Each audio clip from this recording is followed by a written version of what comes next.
We're going to analyze Jake Horst's performance at the 2022 World Championships in Bogota, Colombia, and we're going to start right now.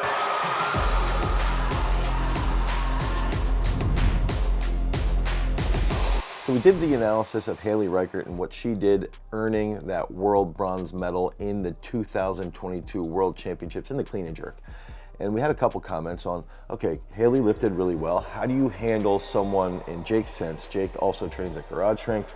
How do we handle Jake, who, from the outside did not lift overly well? And so we figured, let's talk about this and actually go about what happened and what the expectations were, and even just provide that background around Jake. And I think it's important too, right off the bat, Jake, Haley have been training with us since the original Garage Strength. So the Garage Strength at my parents' garage back in 2009, 2010. I want to say that they were there in 2010 and into 2011 was when they started training with us back in like 5th, 6th, and 7th grade. So they're some of the OGs. All right, and I think that that's one part of this story that's interesting, is that a lot of my growth as a coach happened while I was coaching them and as I was growing. And so some of the technical flaws that you might see are also a result of just my poor coaching at a young age and not having as much experience in the sport. But even with that being said, I think it's absolutely cool for me to look back and be like, Jake and Haley have both made it to 2 senior Pan Ams.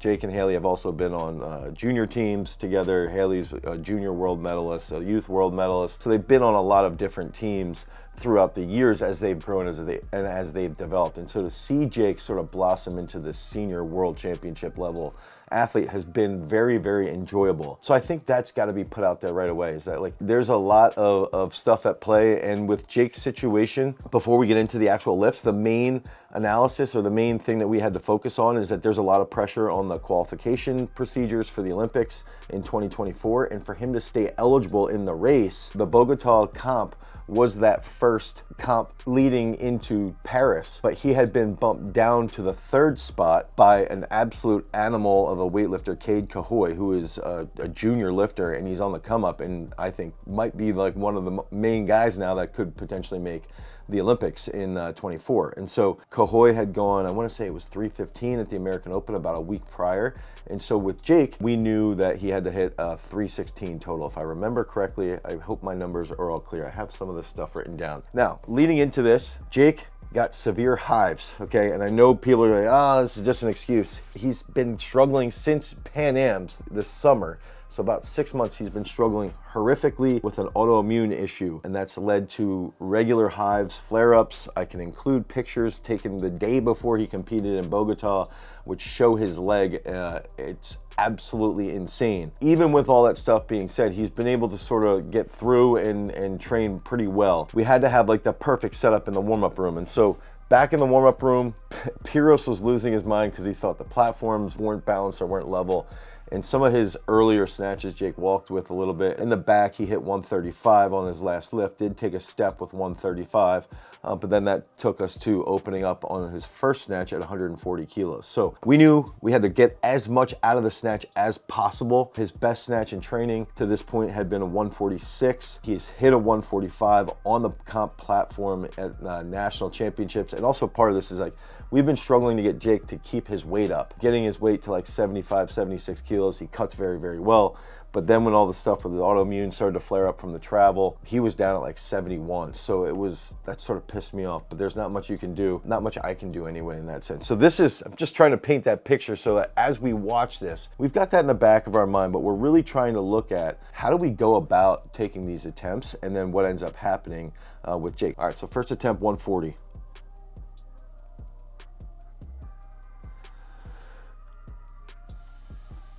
A little bit of a jump forward, but good stable position then. Okay, so I think Jake, one of the other things is that Jake's a very, very energetic, sort of just gets after it. And one concern I had immediately, and this does drive me nuts with some of my lifters and with my throwers even, is that I think that when you're in a competition, even if you're not feeling it, you've got to be in this more, positive mindset. And if you watch Jake here, so as he pulls, he was feeling a little bit of weakness there. His butt shoots up a little bit higher than normal. He still has a consistent butt shoot up Knees cave a hair more than normal. He was having bad back pain from the from his hives. Comes through here, decent position there. Like that's solid. Flat foot, good long vertical finish here at the top. Let's go right there. Good long vertical finish. Now he gets a little bit of a jump forward, but then stabilizes that position. My problem that I immediately saw, because I wanted to see Jake's reaction, was this look on his face right here. That's why I'm like, all right, we need to get as much out of this as possible. And if I saw him dialed in, like at Nationals, we went 125, 130, 135 opener, 140, 145, and he was dialed in, grooving. But he hadn't had as much of the autoimmune issue at this point back at Nationals. So now we get into 144. Okay, we need this. We need these 4 kilos, because if we hit a 144, then on the back end, I know he can hit a 172 clean and jerk. I know he can do it if the pressure's on, but we need this, okay? So this is his second attempt of snatch. We're gonna take a 144. And so this is gonna be this is a big pressure lift, right? We've got to try and hit this because we need the kilos. You gotta come out of snatch with as many kilos as you can, especially when we're getting into something big. Now, I want to just go through this. Okay, so he, a little bit more of a knee cave there, and that's a problem looking from the side. I didn't realize how bad that was with the knees. Man, that's pretty bad. Comes through with the hips here. Maybe a little bit later with the hips there than normal. His hips would be through at this point earlier, and then that sort of leads to that super jumpy feet. So you see his feet there. Jake typically does not jump his feet that much. He's more of a foot slider. So that foot position sort of jumping and being elevated delays him getting into that catch. So it's like, hey, stay grounded longer, try and feel that no feet position and chest up a little more off the floor. That was trying to be my cues for him to get those hips through a little bit earlier.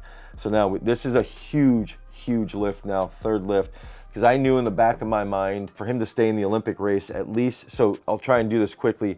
If he stays in this, if he hits a 316, then that gets him on the team for a meet in Cuba, or it keeps him on the team for Pan Am's, which is in the end of March. And then we can get into another competition, which will get us to Cuba. So it's sort of like, you've got to survive like series by series. So this is his third lift here. I want to go back to knees cave, but not as bad. Comes through at this point, hips are a little bit earlier there, a little bit earlier than the previous lift. I want to see here, feet are still a little bit jumpy, especially that left one.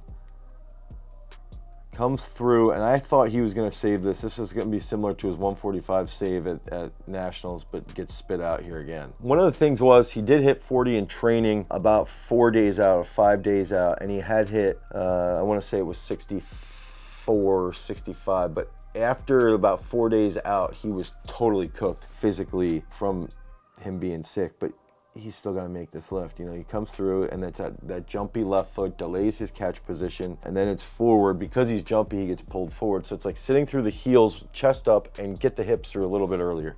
Okay, so the way I deal with this, and this is what people were wondering, is like, okay, now we know the goal. We knew exactly what he had to hit, okay? That's the big factor, is that no matter what, even when you lift poorly, you've got to have the goal in place. We knew he had to hit a 316. So I had already talked to Piros and to Mike, and I had said, Jake's got to take 76. We missed 44 twice, but I've got to put it on the bar no matter what. Even if he misses his first two, I've got to do it. I have to do it. The other thing was that Grimsland had bombed out later. So there's a lot of things at play while you're trying to figure this out. You can't predict that Grimsland was going to bomb out on Snatch, and yeah, you just don't know. There's so many unknowns. So we go out, we take 68 as an opener, and I think the only lift that really pissed me off with, where I would say semi-mad at Jake, not that I'm mad at him, but I thought he could have hit this, was this first lift. So let's see what happens on this first lift. And the one thing I'm gonna say too here is that one thing you'll get out of Jake no matter what is that he will leave everything on the platform. Like, he's gonna get pancaked. He's gonna stand up a clean. Like, he doesn't miss cleans. It's crazy. He's got the worst front squat. I mean, he's only ever front squatted, I think, 185 kilos. His back squat's terrible. It's like 210. 210's his best back squat, but he cleans 176. So he's very, very effective. That lack of that reserve sort of torched him here. Now this clean was good. I was very happy. Now, this is one thing I want to point out, is this recovery. When Jake stands up, he gets this like little jolt, and as soon as I saw that, I'm like, that's gonna hurt him in the jerk. Okay, so he stands up. This clean I liked. I really liked it, and we had hit 60 in the back. Okay, so that lift, I really, truly believed he should have hit. Okay, and in my mind, that was the only lift that sort of pissed me off, because then he gets at 168. He has a 140. If, you know, I didn't know this, but Grimsland goes out and he bombs out. And then if, let's say, Grimsland goes to the Arnold or goes to Pan Am's and he bombs out again, Jake would be back on the team for the Cuba Cup. So if he hits that lift, and if all this crazy scenarios would play out with Grimsland, we don't know any of that stuff is going to happen when we're in the heat of the moment. It's just like, I've got to factor a little bit and try and consider all that stuff in the back of my mind. So I'm just trying to share how I think through this with you guys, because there's so many different things at play. Now we take 70. Okay, so 70 is on the bar. Still pissed about that 68. That adjustment on his, see, great clean there at 70, man. He stroked that clean at 70. Now, if you see, one of the biggest weaknesses in Jake is this dip position, okay?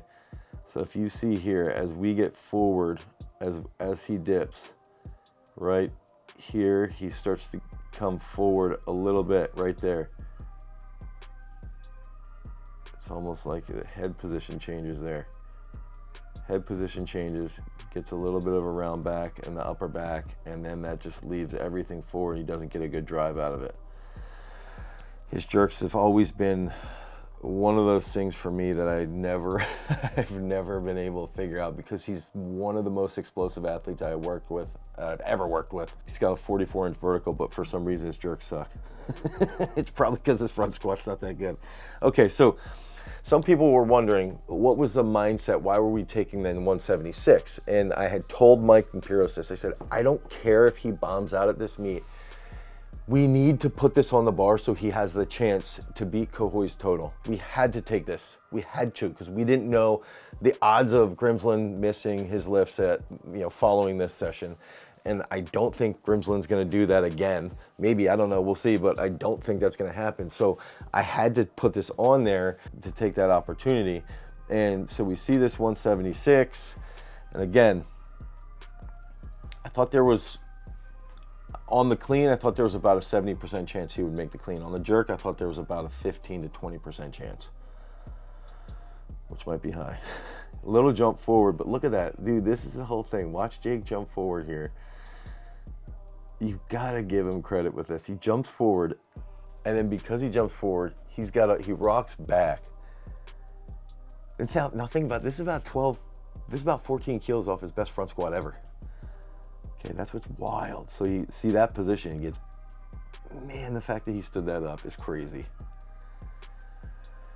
So at this point I'm thinking, what will it feel like if he makes it? I'm trying to visualize, what's he gonna feel like when he makes it? What's he gonna feel like when he makes it? What's Jake gonna feel? What's Jake gonna feel like when he makes it? And I don't know if we have access to the live feed, but even when we were preparing for this lift, I was in the back like, Jake, you've got to be, you can do this. And I think that that's the whole thing, is like, as a coach, the hardest part when you're about to take a lift that you could bomb out on is that you've got to be as supportive as possible. You can't say, you have to do this. You have to say, you can do this. You are capable of doing this. You have the strength to do this. You have the strength to hit this position. You're going to shock the world. You're going to come out of that feeling like the best feeling ever. Once you hit this lift, you're going to be able to do this. So it's like constant reinforcement. And so much so that the guy who was running the table actually afterwards was like, he was hyped up, but he was also like, I thought you were going to break stuff in the back because you were getting so amped up. And I think that that's something as a coach that we have to embody for specific athletes. I don't need to do that for some people who are a little bit more calm, but someone like Jake who's a little bit more energetic, you've got to be, you can do this, you can do this, you can do this. Okay, so that's like one of those big factors. Now you'll see there, as soon as I had mentioned, remember what I had mentioned on that 170 where he shakes. You can see this here on the dip. He's just sort of like wobbles around, and and blacked out. And I think that one of the big takeaways here is that, one, you got to have your health in line. Two, I think with athletes in general, we've always got to try to push them as much as possible to push their strength lifts so that they have a little bit more in reserve while their technique is solid. Okay, I think that we've been behind the 8 ball a little bit with some of the strength movements because he's such a powerful person. You know, having 145 kilo snatch at 73 kilo body weight, it's like a top 10 snatch all time in the history of the US, pound for pound. So I think you have to keep that in mind. And I think, you know, watching Jake compete and reviewing these lifts, I haven't watched these lifts since World Championships, and it's tough. It's hard because even now he has a hernia from a heavy squat session where we've been pushing. So we're in a weird predicament right now with his career. The Olympics are right around the corner, and I'm trying to push him to stay in the sport so that we can try to make the Pan Am Games, but we got to see what happens over the next coming weeks. But I think as a coach, when you're dealing with these situations, I think it's very, very important to be as supportive as possible. In the moment, especially. In the moment, you can't beat them up and tell them they have to make it and tell them to get angry. You've got to be logical in the sense that you can, you know, try and clean up the foot jumping, try to stay grounded longer, give them minimal cues, be positive, be supportive, dial in on those things while you're also keeping good track of the board. And I think that's all you can do as far as being supportive. I think that's the most important factor. And so that was hard. You know, that was a hard session to coach. We knew the pressure that was on the line. I thought Jake could handle the pressure, but there was a lot of different factors at play. And at the same time, he's dealing with Ryan Grimslin. He's dealing with Cade Cahoy. These are absolute machines. These guys are some of the best weightlifters, you know, in the US right now. I think Cahoy is going to come down. He might go down as like the next Harrison Morris potentially. He's an absolute specimen. So we've got to keep, and Grimslin, specimen as well. We've got to keep that stuff in light and keep that perspective real, but also try and push ourselves as well as we can. He's got to heal from the hernia he's got right now from squatting and try and get back into it, but be as positive as we can as we just keep on this journey. And I think that's the big factor, is like this meet is just a stop on the way. It's not defining his career. It's not defining who he is as a person. And I think that's the biggest takeaway that we have to have, even as coaches, is like, these are moments that we can all learn from. So if you guys need help with your training, you need help with your programming, head over to garagestrength.com, pick up a weightlifting program, and make sure that you guys just focus on the technique, get good, consistent reps in, be as positive as possible. And if you do that, you're gonna hit some monster PRs. If you guys wanna become a champion, you've always gotta cultivate your power. Peace.